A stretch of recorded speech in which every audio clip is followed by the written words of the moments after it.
네, 안녕하세요. 모바일 포켓 매거진의 포마입니다. 2016년 5월 18일 수요일에 오늘은 요것만 알고가 시작해 보도록 하겠습니다. 오늘 소식은 많지 않은 편인데 내용이 좀 길기 때문에 빠르게 시작해 보도록 하겠습니다. 네, 첫 번째 소식입니다. 바로 어제 산업기능요원이 폐지되고 현역 입대 인원이 늘어난다고 말씀을 드렸어요. 2023년까지. 그런데 이번에는 거기에 더해서 의무 경찰과 의무 소방까지 모두 없애서 다 현역으로 전환한다는 이야기가 나오고 있습니다. 이공계 쪽에서는 여전히 반대 움직임이 강하게 일고 있고요. 심지어 정부 내에서도 국방부의 일방적인 발표에 난색을 표하고 있습니다. 아직 경찰 쪽이나 안전처 쪽에서는 외부적인 의견을 내놓지 않고 있는데요. 미래창조과학부나 교육부 등에서는 공개적으로 부처 간 소통 없이 국방부가 단독으로 이 같은 결정을 내는 것에 대해서 불만을 표하고 있습니다. 네, 두 번째 소식입니다. 실생활용품 속에 생활화학품에서 유해 논란이 계속 끊임없이 일어나고 있는데요. 이번에는 페브리즈에 관한 이야기입니다. 옥시의 살인 가습기 살균제 사건 이후에 국내 시판 중인 거의 모든 생활화학품에 대한 새로운 전수조사가 이뤄졌는데요. 그 결과는 정말 충격적이었습니다. 옥시의 제품뿐만 아니라 상당수의 제품에서 안전청 기준을 위반하고 실질적으로 사람에게 좋지 않은 성분이 포함된 경우가 발견된 것인데요.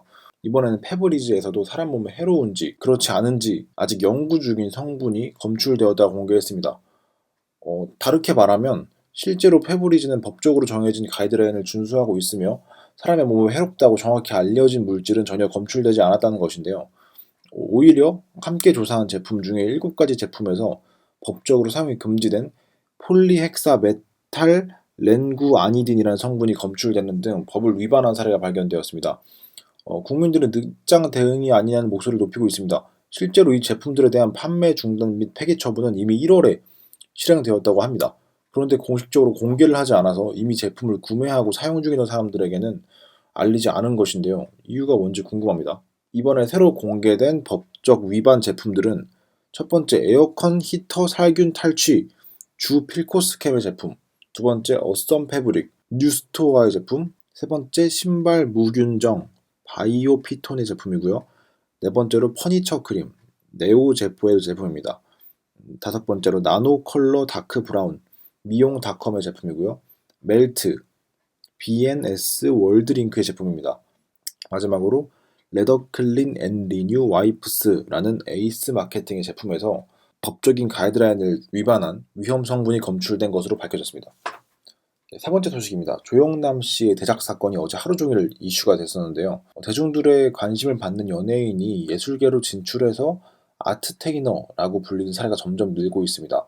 그리고 그런 중심에는 조영남 씨가 있었다고 해도 과언이 아닌데요. 그런 조영남 씨가 이번에 대장 논란에 휩싸이면서 논란을 낳고 있습니다.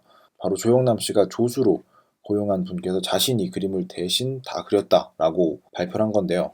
일반적으로 미술계에서는 이름 있는 작가들이 조수를 고용하는 일은 굉장히 많습니다. 작업량이 많아지고 시간이 많이 필요한 작업의 경우에는 혼자서 모든 과정을 할 수가 없기 때문에 그런 것으로 알려졌는데요.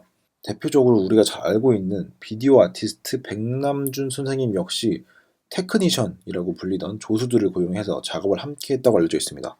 다만 이번 사건의 요지는 고용된 조수분 자신이 조영남 씨의 작품을 서포트한 것이 아니라 거의 다 내가 그렸다 라고 말한 것 자체라고 할 수 있는데요. 일반적으로 작가가 조수를 고용해서 함께 작업을 한다는 것은 작가의 혼자 힘으로 하기 힘든 일들을 함께 하는 경우가 일반적입니다.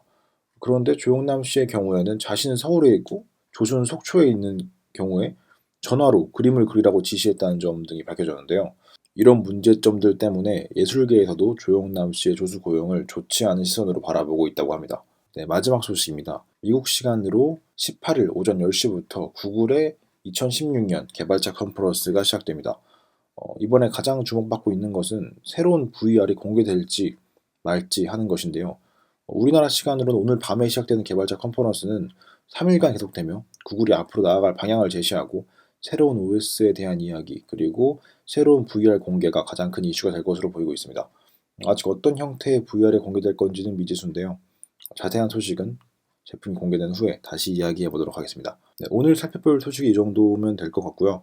방금 인터넷에 뜬 소식으로 김구라 씨의 아들 김동현 씨가 MC 글이라는 이름으로 드디어 앨범을 냈다고 합니다. 신곡 이름은 열아홉이라고 하는데 관심 있는 분들은 들어보셔도 좋겠네요.